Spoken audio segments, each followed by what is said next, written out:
What is up, guys? This is your boy Superior Simmer. Today I have some more information regarding The Sims. If you guys like news, updates, and discussions, please hit the sub button. And if you enjoyed this video, please hit the like button. I also do have an affiliate link with Instagame to bring you guys cheaper games. If you guys click the right side of the screen or the link in the description, you guys will find a bunch of deals on cheaper game titles. They have action RPGs, adventure games, of course, simulation, racing. Without further ado, let's get into the content. Okay, guys, so there's been a lot of information that's come out for The Sims. We got more info on The Sims 4 and what's next. We also got some additional information with Project Renee. Now, I'll be honest, personally, I feel like a lot of the information was fluff. It just kind of feels like a teaser for a teaser. We definitely did get some new info, but I felt like a lot of the information just wasn't concrete enough. I feel like we got more questions than answers, and a lot of people actually feel the same way. Now, heading on over to Twitter, so they created this thread giving us all the information. There's actually a link also to the Sims website. I'm just going to summarize each category, but of course, guys, I will leave the full information on screen, and if you guys want to read it yourselves, I will leave it in the link in the description. So starting off with the community and creator involvement. So they mentioned EA wants to expand how players and creators contribute, including support for creator design content, tools, and shared experiences. Now they also want to reassure players that their values are still the same and that is going to remain unchanged. They said the Sims team's creative control, guided by their values of inclusivity, choice, creativity, community, and play, has not changed, and that these values will inspire the decisions that they make each and every day as they plan for today, tomorrow, and the future. Now, when it comes to other Sim titles and platform changes, the Sims Mobile is scheduled to shut down in January 2026 as EA phases out a legacy mobile games and shifts focus to new experiences like Project Renee, which we'll talk about in a second, and that they're building a separate experience across PC, console, and mobile, creating more ways for players to enjoy the Sims universe. So originally, Project Renee was teased as the next generation Sims game, but now it's shifted direction. It's now being developed as a mobile first social multiplayer life simulation experience. So this is not The Sims 5 or like a successor to The Sims 4. This is its own thing. They mentioned that the game is going to focus on creative collaboration, connecting players socially while they build and play together. Project Nate is still in development and will feature shared play elements and cross-platform mechanics, but no release date has been announced yet. So again, maybe I'm wrong, but I feel like a lot of us felt like Project Nate was supposed to be like the next big thing for the Sims franchise. As time went on, they slowly started to say, hey, no, like this is supposed to be its like own separate thing. Like we obviously knew that this was going to be like multiplayer, but then it sounded like there was also supposed to be like a single player experience for players to enjoy, and it probably still will have that, obviously, but it's not going to be at the level of like a new Sims 5. And this is obviously supposed to be catered to a different audience. I know back then when they announced Project Renee, like Sims mobile games were booming. I'm assuming they still are. Like a lot of people obviously play Sims mobile games, but yeah, I think it's safe to say that nobody was ever excited for Project Renee. It just sounded like BS from the start.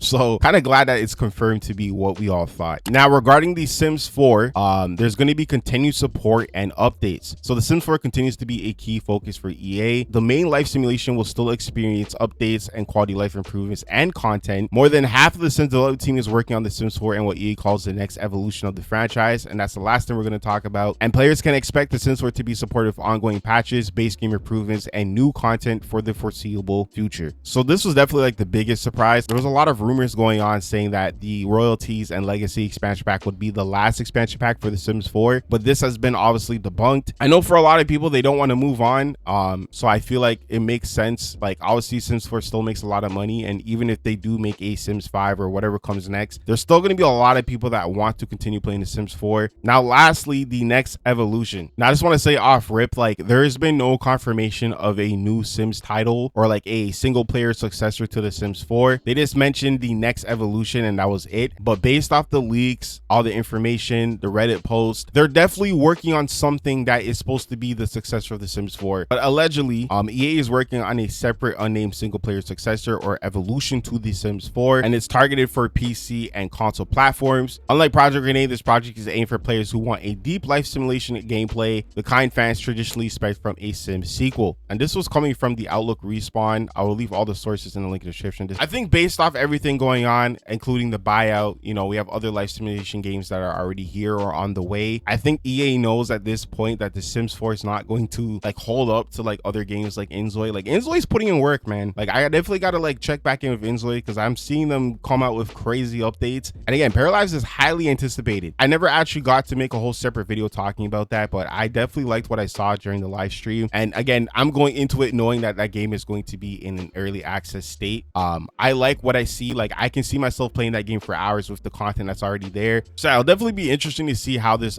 Project X is going to evolve over time. And of course, guys, I've made like separate videos talking talking about Project X if you guys want to go watch those. Now, lastly, the Sims 4 and Royalty and Legacy expansion pack now has a official reveal date. This pack will be revealed on January 15th. And what's interesting too, there's also a website called theletterfromthesims.com. Now you have to enter a passkey when you get on the website, and the code is called Ember2LDP. And then once you put that in, it reveals more information. So reading all this, it says, in The Sims, the most meaningful things are often the ones you don't plan. They unfold in small moments, a story that takes an unexpected turn, a choice that lingers longer than you thought, or that slowly becomes something more than you imagined. Through the lives you create and the worlds you shape, you've helped make this space playful, personal, and full of possibility. From the far corners of the land, your influence can be felt not as a single act, but as part of the story that keeps growing through curiosity, care, and just the right amount of chaos. As new chapters wait just beyond view, they do so with the same spirit at heart: stories to tell, worlds to explore, and traditions that begin when you least expect them. Take a moment, enjoy what's been built, because there's always more simmering just beneath the surface. You can use this candlestick or whatever to kind of look at more information. It says all will be revealed on January 15th at 8 a.m. PT, I think. Yeah, and there's these three different kind of icons or crests, family crests, I don't know. Again, we do know there's gonna be like 3 different kingdoms, so I guess each one represents those kingdoms. And it also says bro, what? If you wish to have power, you must do so carefully. Plot your next move wisely. You never know who's watching. C was here. I know there's a bunch of lore with this sim character named Princess Cordelia. So I think that's what the C stands for. So yeah, for sure, this is definitely going to be some type of modern monarchy. I know a lot of people were kind of hoping we get a Sims 4 medieval, but I honestly don't think that's the route they're going with this, guys. And I know there's been a lot of questions of how a Sims medieval game could even work, because Sims pull out their phones every 10 seconds. Again, they obviously can code it to where maybe if you're in that world, you can't use your phone, but we already know there's going to be a bunch of issues with that. I feel like if they were going to make a Sims 4 medieval game, they probably would just do a separate spin-off. I mean, that's what they did with the Sims 3, so I feel like they probably would do that with the Sims 4 if they were planning on making a Sims medieval game. This is definitely more scheming and secrets and royalty, and obviously maybe stuff like Succession and Legacy. I feel like they're definitely going into that direction. You know what I mean? I'm very curious to see how many people are interested in this type of stuff. Personally, for me, when I saw the survey with all the other options, I personally wasn't a fan of this. With that being said, if you guys made it to the end of this video, I appreciate you guys so much. Thank you for watching. I hope you guys have a good day and take care.